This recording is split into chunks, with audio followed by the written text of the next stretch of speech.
Vamos a ir a la segunda hora de transmisión. Llega este día jueves a Comercio TV. Así es, en su primera edición para contarles todas las noticias del ámbito nacional y también internacional. Muy buenos días a todos aquellos que nos sintonizan a esta hora. Si está desayunando, Quito tiene un sol maravilloso, así que el día va a estar muy, pero muy calientito. Así parece. En la mañana estaba haciendo frío, pero parece que ya entra a hacer calorcito. Ah, ya por fin el verano. ¿El tráfico en la ciudad quiere verlo? Por supuesto. A ver, tráfico en la ciudad, vea. Un chorizo grande, rojo, está la avenida Occidental ya a esta hora. Enorme. Esta es la Marechal Sucre, pues a la altura de los túneles, a la altura de la ciudadela universitaria. Este es el intercambio de tráfico que va hacia la Patria. Aquí tenemos un poco de tráfico. Esta también corresponde a todo el sector de, miren, la avenida Pérez Guerrero, esta que va para la América también. Toda esta zona y está conflictuada con tráfico. Miren, toda esta zona del Alonso Mercadillo, por Santa Clara, ya tiene tráfico. Esto es la avenida América, y toda esta zona del Quito Centro, o sea, del norcentro de Quito, presenta ya una carga densa, así que por favor, hay que salir con el tiempo necesario porque los trancones van a estar a la orden del día. La Occidental sigue a lo largo de la ruta llena de tráfico. El túnel Guayasamín, en cambio, presenta un tráfico bastante holgado. Miren, esta es la avenida de la Plaza Argentina, esta es la 6 de diciembre, y el túnel Guayasamín presenta un poquito de carga en algunos sectores, pero la verdad es que está bastante fluido. En este caso del peaje es donde se conflictúa. La Simón Bolívar, esta es la vía importante, tiene algunos tramos carga, sobre todo los que están yendo de norte a sur. Ahí hay carga un poco fuerte, pero la vialidad, como podemos ver a través del satélite, se mantiene bastante estable, con algunos puntos en los cuales, donde hay intercambiadores, se conflictúa. Así que ese es el panorama de la ciudad de Quito a esta hora con tráfico. Usted está siempre informado acá en nuestras emisiones de Televicentro. Ahí está entonces, por favor, a tomar las precauciones del caso, a tomar vías alternas para que pueda llegar a tiempo. Vamos a empezar entonces con la información. Les contamos que la justicia dicta nuevas medidas cautelares en contra del Consejo de Participación Ciudadana y Control Social, esta vez en torno al supuesto intento del organismo de revisar el encargo de la Defensoría del Pueblo. Las nuevas medidas cautelares en contra del Consejo de Participación Ciudadana y Control Social fueron interpuestas el pasado viernes por la legisladora del Bloque de Acción Democrática Independiente VADI, Rosa Verde Soto. El recurso fue acogido por la jueza de la Unidad Judicial Especializada contra la Violencia a la Mujer y a la Familia, Catalina del Rosario Sánchez. Para frenar la designación del nuevo defensor público. Según la legisladora, el organismo con José Tuárez a la cabeza buscaría sacar del cargo al defensor público encargado para volver a encargar a otra persona la institución. Aquello lo sustenta con el orden del día de la reunión 004 del pasado 10 de julio, pues en el punto número 5 establece conocer el informe jurídico y resolver sobre el encargo realizado por el Consejo de Participación Ciudadana y Control Social Transitorio al doctor Ángel Benigno Torres Machuca como defensor público encargado, vulnerando lo ordenado por la Corte Constitucional. Entonces, en la actualidad lo que se pretende, el actual Consejo, es volver a encargar esa designación. Eso no lo contempla nuestra Constitución y ante ello hemos actuado legalmente. Con ello señala que no está en contra del trabajo del Consejo de Participación, pues lo legal y constitucional sería que el órgano, en el marco de sus facultades y competencias, llame a un concurso público de méritos y oposición para designar el defensor público definitivo. Y con ello concuerda el consejero Walter Gómez, quien fue el proponente de revisar los informes jurídicos del mencionado cargo, por lo cual aclara que dichas medidas cautelares no vendrían al caso. El concurso de defensor público se lo consideró de desierto en su momento por todos unos problemas con respecto a la veeduría ciudadana. Y entonces, mi posición es de que se retome el concurso de méritos y oposición, y por eso solicité un informe jurídico para ver si continuamos lo que ya estaba o si iniciamos desde cero. En Quito informó Adriana Rojas. 7:06 de la mañana, la asambleísta correísta Wendy Vera descartó haber tenido participación en el supuesto aporte económico no justificado para campañas electorales en el anterior mandato. Vera manifestó que las facturas que estarían a su nombre es por trabajos publicitarios que efectuó. Lo dijo en la Fiscalía General del Estado. Aquí le contamos. podemos molestar, por favor? Ok. Puntual y muy atenta se mostró Wendy Vera, asambleísta de la bancada correísta en su ingreso a la Fiscalía, para rendir su versión libre y voluntaria en el caso Arroz Verde Final. Pero a la salida de la diligencia prefirió leer un comunicado y no responder a preguntas de los periodistas.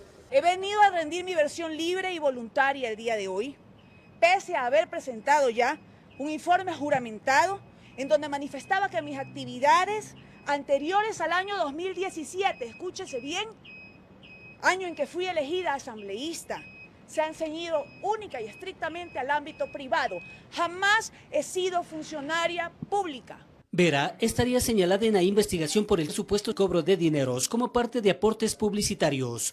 Ella no llegó sola, la acompañaron los asambleístas Marcela Guiñaga y Juan Cárdenas. Pero es que esa es una suspicacia de decir que a cuenta de que tuvo un contrato, entonces pagó una factura. Eso tendría que estar debidamente demostrado.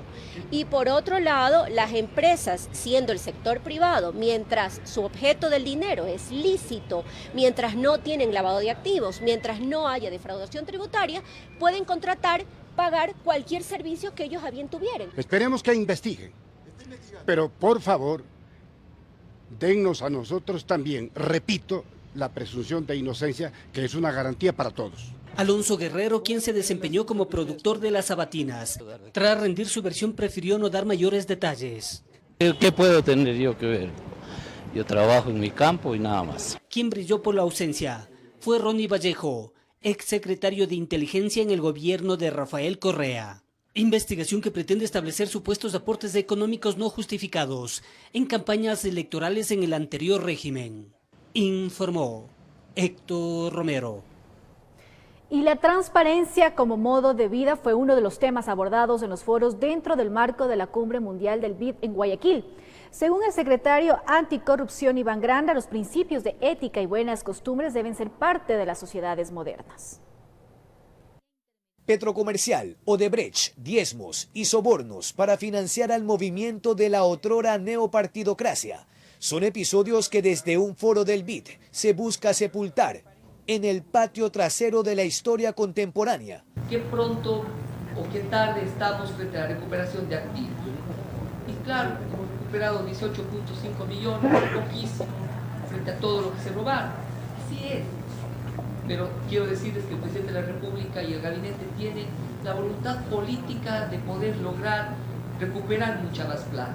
La transparencia como modo de vida y no solo un discurso demagógico se debatió en la Universidad Católica de Santiago de Guayaquil. Allí también la Secretaría Nacional de Aduanas. De transparencia interna. Esto tiene que ver con educación y con el individuo, con la decisión de todos los ciudadanos de hacer lo correcto.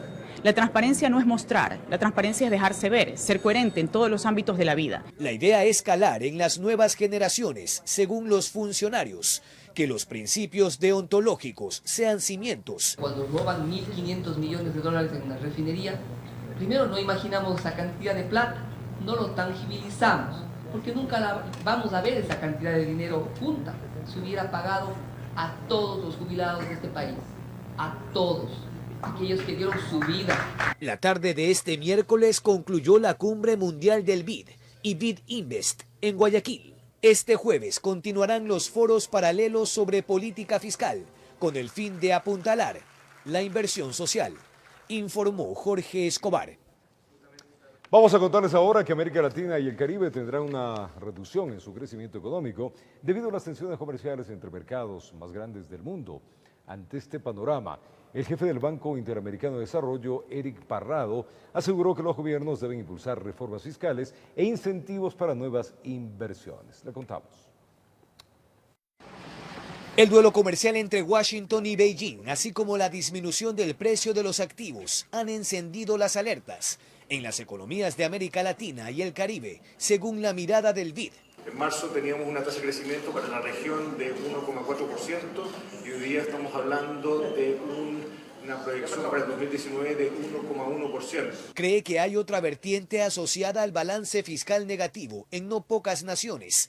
Ante ese panorama se sugiere apostarle a la producción. También el esfuerzo es tratar de proteger la inversión pública de alguna forma cuando consolidamos fiscalmente, pero además atraer inversión privada para que, por ejemplo, tengamos proyectos complementarios entre el sector público y el sector privado. Pero la economía que sigue en naufragio y atrapada por políticas inflacionarias, por obra y gracia del chavismo, es Venezuela.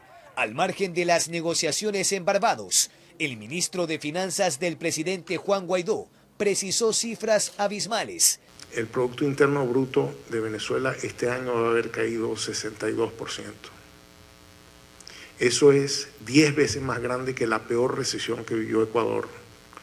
Eso es 2 veces más grande que la Gran Depresión. La Biblia dice que en los años de las vacas gordas, entonces hay que ahorrar. Y aumentamos la deuda pública externa en un factor de 6. Pasó de 25.000 millones de dólares a 150.000 millones de dólares en medio del boom. Esto sin contar los 18.000 millones que mantienen con Beijing y Moscú, cuyos mandatarios han negado cualquier legitimidad del gobierno de Guaidó. Pero ellos le prestarán al BID y compañía, precisa Hausman, para salir del desastre, informó Jorge Escobar. Es momento de hacer una pausa comercial, amigos televidentes. Al retornar les contamos que la Comisión de Fiscalización da luz verde para censurar a la exministra Verónica Espinosa. Y también preste atención, el CAL calificó juicio político en contra de Tuárez y otros miembros del Consejo de Participación. Estas y otras informaciones les estamos contando un momentito. Vamos a separarnos brevemente. 6 grados centígrados, temperatura en Quito, por más de que ese sol. Abríguese, ya venimos.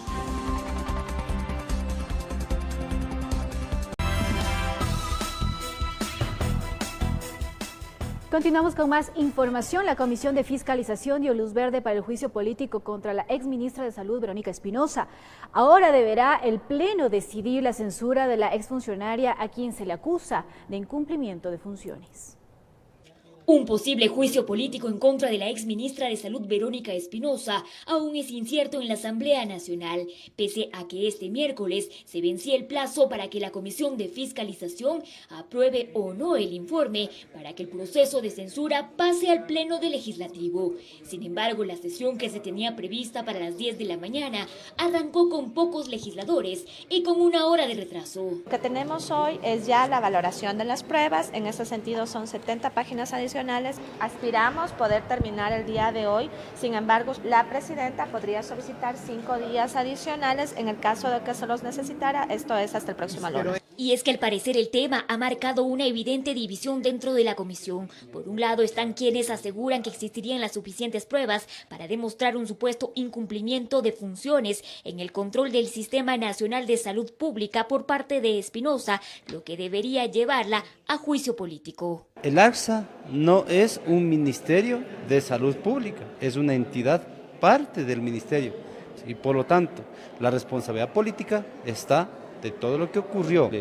Tema paracetamol, tema de las pruebas rápidas VIH, en los temas mismos de cómo funcionan los hospitales, la única persona responsable de política de Estado de Salud es indudablemente la exministra de Salud.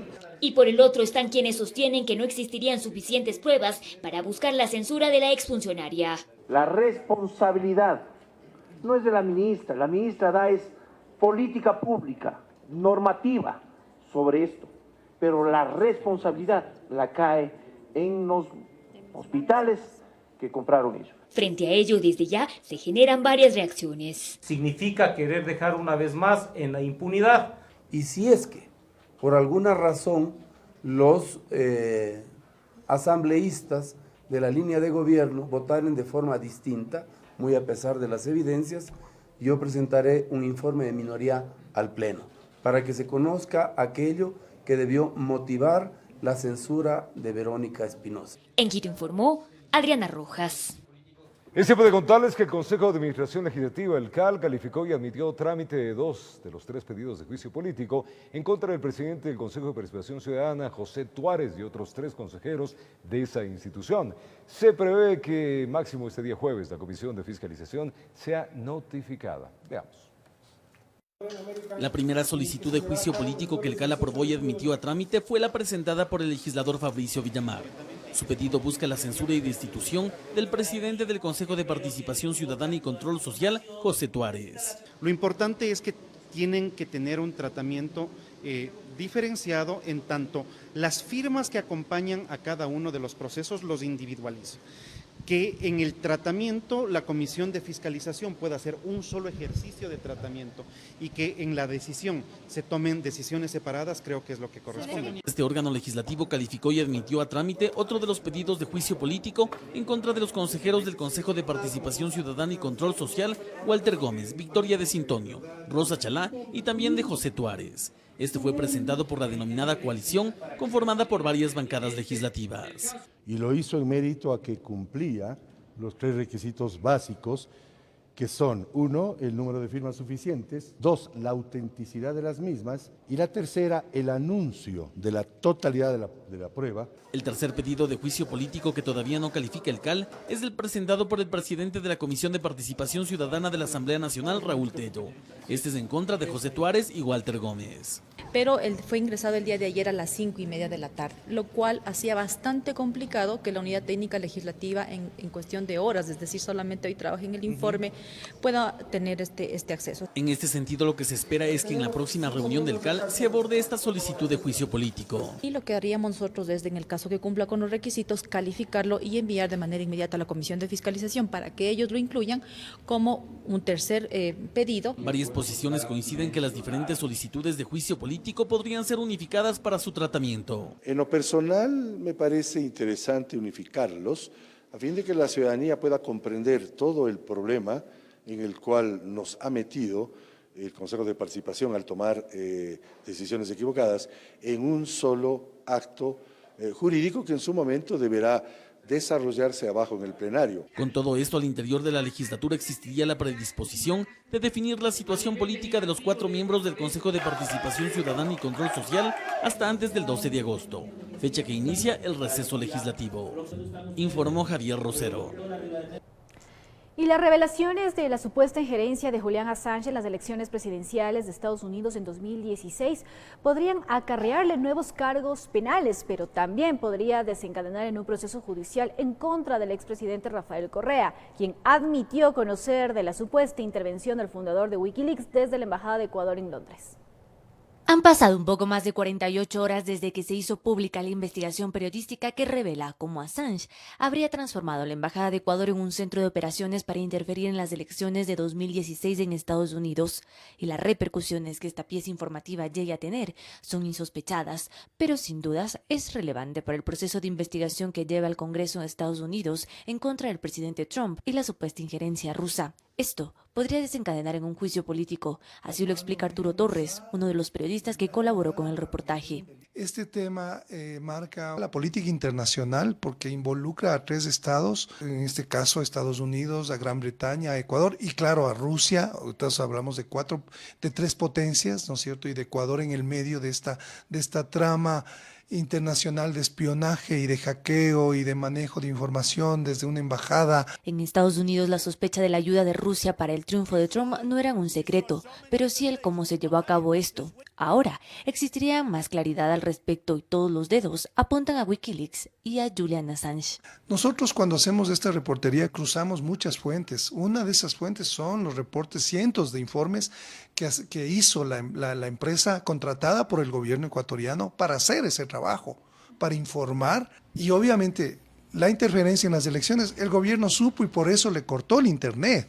O sea, sabían todos los detalles y eso está precisamente detallado en los informes que ellos también recibieron. Torres fue el único periodista ecuatoriano en participar en esta investigación que tomó alrededor de 3 meses, en los cuales cuenta cómo de manera muy rigurosa se indagó y se analizaron los datos. Ahí están las pruebas. Pueden decir muchas cosas las autoridades y ese es su derecho, pero básicamente en el campo periodístico lo que nosotros hemos hecho en este trabajo es probar las cosas que se publican con evidencias documentales, testimoniales, fotográficas y de video. Sin embargo, la defensa de Assange no concuerda con esto. Critica la investigación y la califica de sesgada. Habíamos dicho de que debía ser contextual, que no solamente era la información de UC Global, de cual tenemos antecedentes que no dice todo lo que tiene que decir, tergiversa y también exacerba determinados términos o situaciones como visitas o informes. Poveda está consciente de que esta información podría complicar la situación legal de su defendido, a quien Estados Unidos reclama. Ya advertimos desde un inicio cuando se formularon los 18 cargos en Estados Unidos, sino que también se advertía otros posibles cargos. O sea, ya habíamos anticipado que la trama era también implementar otro tipo de cargos. Pero estas acusaciones también podrían alcanzar a exautoridades del gobierno ecuatoriano que conocieron la situación.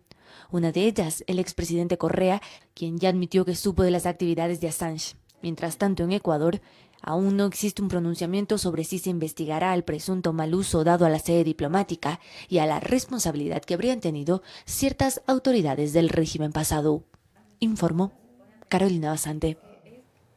7:25 de la mañana, 6:25 en Galápagos. Amigos, es tiempo de contarles que los jueces y conjueces de la Corte Nacional de Justicia que no obtengan calificación de 80 puntos en la evaluación serán removidos de sus cargos. El Comité Evaluador de Apoyo fue posesionado oficialmente. Le contamos. La cuenta regresiva arrancó para la evaluación de los 21 jueces y 20 conjueces de la Corte Nacional de Justicia, una vez que el Comité Evaluador de Apoyo fue posesionado oficialmente por el Consejo de la Judicatura. Cada uno de ustedes ha sido seleccionado en virtud de su formación, su experiencia, su experticia en un área determinada respecto a una materia determinada de las salas de la Corte Nacional. Que el Consejo de la Judicatura es absolutamente competente para realizar el proceso de evaluación. Artículo 181, numeral 3. La evaluación se basará en parámetros cualitativos y cuantitativos, dando mayor relevancia al primero. Ahí se tomarán en cuenta fallos y sentencias del 2014 al 2018, relacionadas con los evaluados. Aquí tendrá participación la sociedad civil en general. Desde el 22 de julio, lunes 22, hasta el 26, se abrirá en el portal de la página del Consejo de la Judicatura un link en el que las organizaciones sociales y toda entidad relacionada con el derecho puedan ingresar los fallos contradictorios que se han dictado durante el proceso 2014-2018, adicionalmente sentencias que las cuales deban ser y ameriten ser analizadas dentro del proceso. Vladimiro Álvarez, en representación del Comité Evaluador, garantizó independencia en el proceso. No van a ser prejuzgados, van a ser evaluados de acuerdo a su desempeño. No caben persecuciones, no caben venganzas, no caben temores, no caben en un momento determinado presiones de ninguna naturaleza. Jueces y conjueces de la Corte Nacional de Justicia que deberán obtener una calificación mínima de 80 puntos sobre 100. La propia Constitución en el artículo 187 establece que quienes no superen el proceso de evaluación serán removidos. Los resultados se los podría conocer en septiembre. Sin embargo, no se ha especificado cómo se procederá a llenar esas posibles vacantes. Resultado de la evaluación, informó Héctor Romero. Según cifras publicadas por el INEC, el subempleo subió del 9% al 14% a nivel nacional, mientras que en Guayaquil la pobreza bajó, pero sigue siendo alta en Quito y también en Machala. Estos datos preocupan a economistas, quienes aseguran que las razones pueden estar enmarcadas en la falta de reformas laborales que permitan al empresario contratar. Según el Instituto Nacional de Estadísticas y Censos, Quito es una de las ciudades que tiene la cifra más alta de incidencia de pobreza y con la mayor cantidad de empleo no adecuado del Ecuador. A decir de Pablo Jiménez, director técnico de la Cámara de Industrias, el porcentaje por el que Quito ha aumentado su subempleo podría estar relacionado a la culminación de la obra del Metro de Quito, pero también dice, hay otras razones. Técnicamente, la población económicamente activa aumentó en Quito en un 8%. Y esto puede reflejarse porque la capital recibe mucho flujo migratorio. El economista Víctor Hugo Albán, presidente del Colegio de Economistas de Pichincha, atribuye la cifra a la falta de inversión y la mano de obra más cara. Si no tenemos la tecnología, si el componente de la mano de obra es del más alto, 30%, el mismo INE, que es de Estado, que es gobierno, refleja ya su preocupación. Los dos analistas coinciden en que es urgente que la Asamblea Nacional trate las reformas laborales y fiscales. es que dicen, debería haber más facilidades para contratar. Existen ya 3 reformas laborales que se dieron en el marco del Consejo Nacional del Trabajo y que sería importante que estas reformas se den paso, ¿no es cierto? Necesitamos leyes que amparen al inversor, porque al haber inversión hay empleo y al haber empleo hay tranquilidad en el país. Jiménez asegura que el Ecuador tiene una tasa alta de emprendimientos, por lo que se debería pensar en este sector para que se pueda dar una contratación más dinámica. Ciertos emprendedores son un poco reacios a contratar porque precisamente el marco legal en Ecuador no es lo suficiente amigable para que se genere esta vinculación laboral más rápida. Ambos señalan que son cifras que deben llevar a las autoridades a ir más allá. En Quito informó Andrea Orbe. Este día jueves se realizará, amigos, el lanzamiento de la política sobre el espectro radioeléctrico en el Ecuador, con lo cual el gobierno nacional aspira a avanzar hacia el denominado crecimiento sostenido. Esto lo dijo, lo manifestó el ministro de Telecomunicaciones, Andrés Michelena, durante su visita en la ciudad de Guayaquil. Veamos. El espectro no es otra cosa que el medio a través del cual se transmiten las ondas electromagnéticas, permitiendo la distribución de los servicios de telecomunicaciones. Esa banda se la pretende ampliar con miras hacia un crecimiento de la conectividad nacional. Actualmente Ecuador solo tiene el 30% de su banda ocupada, tenemos un mercado virgen. Mañana el presidente lanzará la política donde creceremos en este año hasta el 80% y hay que tomar en cuenta que cada 10% de crecimiento al ancho de banda hay la posibilidad del crecimiento del 0.5 del PIB. En este sentido, procuran realizar una renegociación con las telefónicas, lo cual permitiría al país obtener un ingreso de aproximadamente $1.000 millones. Con eso, si nosotros tenemos 1.000 millones invertidos en el sector, podemos generar la conectividad necesaria para ir hacia el 4G, consolidar el 4G, construir el camino hacia el 5G, hablar del Internet de las cosas, hablar de las ciudades inteligentes. Informó José Morales. Y el nuevo reglamento para los becarios en el Ecuador modifica algunos procesos que, a decir de los estudiantes, generaban limitaciones. Veamos. 31.929 personas han recibido becas en Ecuador por parte de la CENESID. De este grupo, 11.775 han salido al extranjero. Las cifras conciernen al periodo 2007-2019. Al volver al país o al terminar sus estudios, los becarios deben devengar el doble del tiempo de lo que el Estado invirtió en su educación. Este proceso tenía varias complicaciones, por lo que la CENESID decidió realizar cambios. El cambio se da en los procesos de liquidación, en los mecanismos de compensación y también se ha expedido un instructivo para el convenio de pagos justamente por la problemática de la gente que está cayendo en coactiva. El primer punto referente a la liquidación financiera se refiere a cuando los profesionales culminan sus estudios. La norma indica que ahora los becarios deben presentar tan solo el título apostillado. A pesar de que esto alivia procesos, para Boris Villacrés, quien viajó en 2015 a Inglaterra a estudiar biotecnología, la obtención del título es uno de los procesos más largos. Bueno, uno llega, recién termina la universidad no siempre te da el título al siguiente día en el que defiendes tu tesis.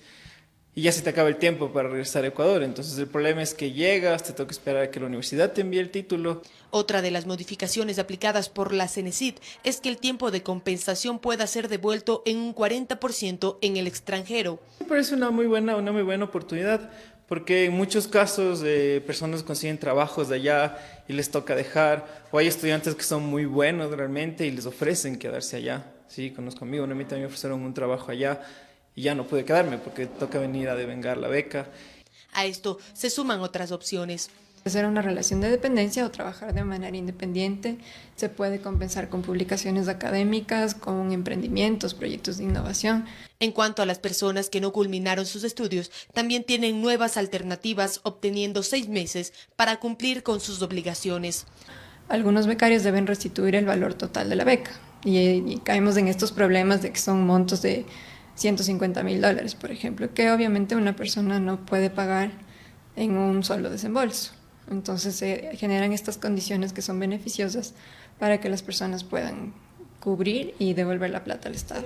El nuevo reglamento de becarios en Ecuador busca de esta manera solucionar algunos de los problemas que se suscitaron en los procesos, informó Valeria Navarro.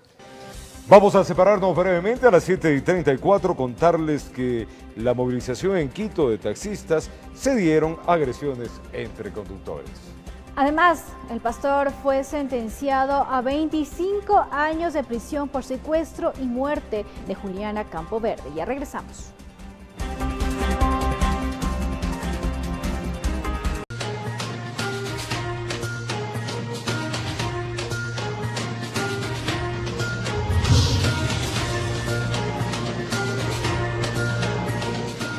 Gracias por desayunar con nosotros, amanecer bien informado en Televicentro. Decenas de conductores de taxis realizaron una movilización en nuestra ciudad de Quito para solicitar a las autoridades eviten que las plataformas tecnológicas presten el servicio de transporte en el distrito metropolitano. Además, exigen el pago de la compensación de la gasolina. Durante esta protesta existieron enfrentamientos entre los mismos choferes del mismo gremio. Veamos.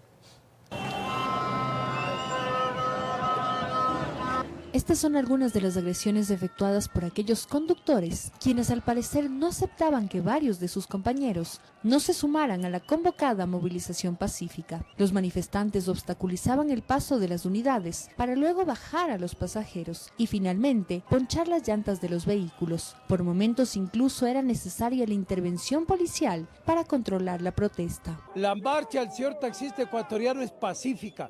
Si es que se ingresan o invaden, ciudadanos están al margen de la ley, no es nuestra responsabilidad. Según los representantes del gremio, la movilización tenía por objetivo exigir a las autoridades bloqueen la posibilidad de legalizar a las plataformas digitales que prestan servicio de taxis en el país. Son personas naturales, no tienen título de taxi, no son choferes profesionales, no tienen permiso de operación, están al margen de la ley. La marcha inició en el Parque del Arbolito y avanzó hacia la Asamblea Nacional, donde recibieron el respaldo de algunos legisladores. Luego en Carondelet fueron recibidos por el viceministro de Infraestructura del Transporte, quien aseguró que se entregarán las compensaciones de 37 centavos por galón de gasolina a los conductores de taxis legales, pues el subsidio, según el gremio, estaría retrasado alrededor de 7 meses. La entrega inmediata de las tarjetas en las 4 ciudades como son Quevedo, Santo Domingo, Cuenca y Riobamba hasta este día viernes, y el resto de las tarjetas, como le digo, en estas mesas de trabajo continuar esa labor por las próximas 2 semanas, 3 semanas. Además, las autoridades mencionaron que solicitarán a la Fiscalía y Superintendencia de Compañías investigue el mecanismo de operación de las plataformas tecnológicas de taxis en el país. Se va a oficiar tanto a las instituciones del Ejecutivo como a los entes de control respecto del funcionamiento y de la legalidad que deben mantener las plataformas para su debido funcionamiento. El gremio de conductores concluyó la protesta, pero advirtieron que de no cumplir los acuerdos establecidos con el gobierno nacional, radicalizarán las movilizaciones, informó Sofía Vintimilla. Y en Tulcán también un grupo de taxistas obstaculizaron el puente internacional en Rumichaca por 60 minutos aproximadamente. El bloqueo generó altercados con la fuerza pública. El dirigente del Comité Cívico del Carchi, Jairo Pozo, fue detenido por la Policía Nacional. La marcha inició de forma pacífica por parte de los integrantes del Comité Cívico, Transporte Pesado y la compañía de taxis Los Pupos, quienes llegaron hasta el puente de Rumichaca. Luego de un diálogo con la Policía Nacional, caminaron hasta el ducto internacional en donde permanecieron por más de 20 minutos en el lado colombiano. En este momento la ciudadanía está tomándose el puente de Rumichaca del lado colombiano. Ya son 7 meses que no tiene ninguna respuesta, entonces vemos que realmente esto va deteriorando sus ingresos. Nos ofrecieron que nos iban a detener, pues que si nos detienen a los 100 taxistas que estamos aquí, con gusto, con mucho orgullo haremos, pues estaremos en la cárcel, pero será porque hemos estado defendiendo a los miles de taxistas de todo el país. Hasta ese momento todo estaba controlado, pese a que en esos minutos el tráfico vehicular se tornó caótico. La fuerza pública logró desalojar a los manifestantes, quienes a bordo de las unidades vehiculares tomaron la antigua vía Rumichaca rumbo a Tulcán. Se les ha hecho caer en cuenta pues las sanciones que podrían ellos o los delitos en los que ellos podrían incurrir, las sanciones correspondientes, y creo que ha tenido buen asidero. Es así que han tomado en cuenta las sugerencias que nosotros como policía lo hemos hecho llegar, y es así que en este momento ellos ya se retiran.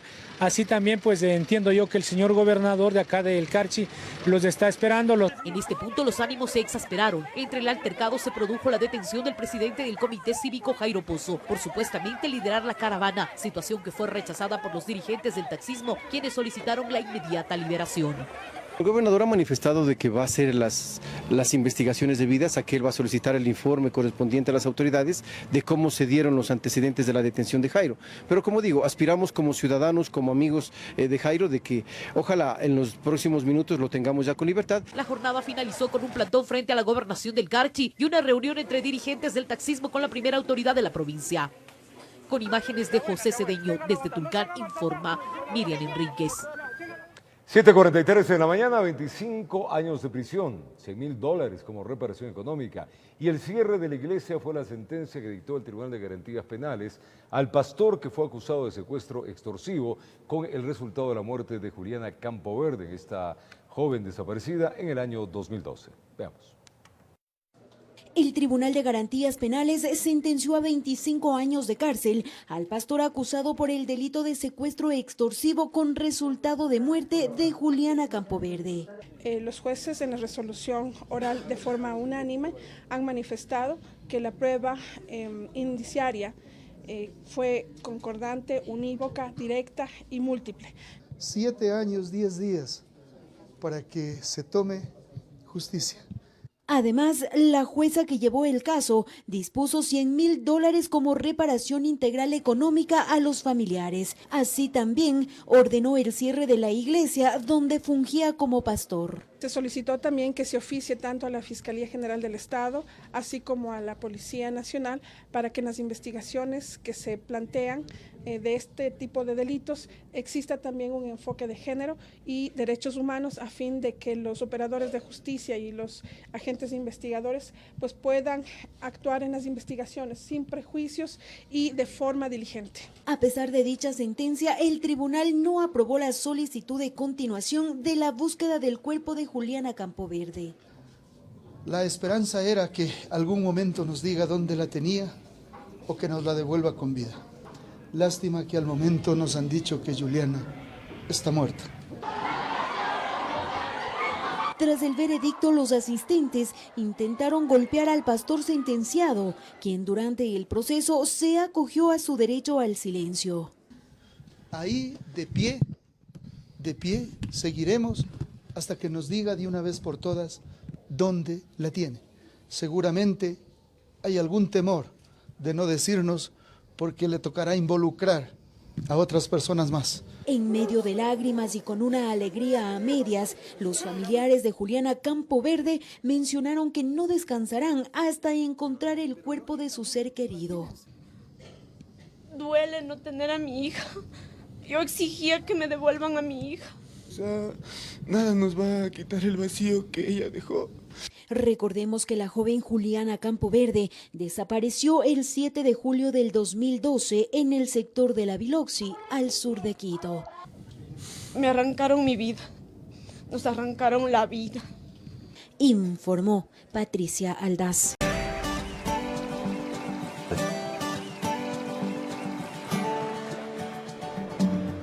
Incrustada en medio de los Andes, la provincia de Cotopaxi guarda en su seno una manifestación cultural única.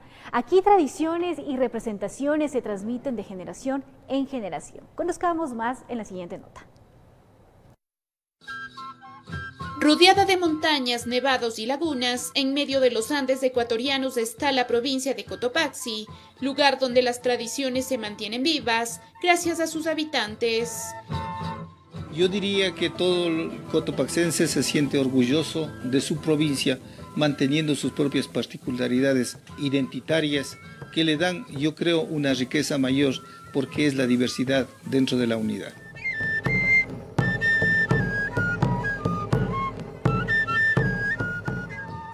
Las comunidades de la provincia de Cotopaxi se expresan a través del arte, En Quilajaló, por ejemplo, son los danzantes y tamboneros los personajes más emblemáticos de las celebraciones de los pueblos andinos. Antiguamente aquí en la comunidad, en la zona del canal, tuvimos algunos tamboneros, lamentablemente fallecieron. Y ahora yo como joven, al observar que mi padre tiene melodías que se inspira naturaleza de aquí, cogido esta arte, lo que es el tambor. Nunca lo hagamos perder porque es algo milenario, es algo artístico que deberíamos de seguir surgiendo, no hacer que se pierda esto.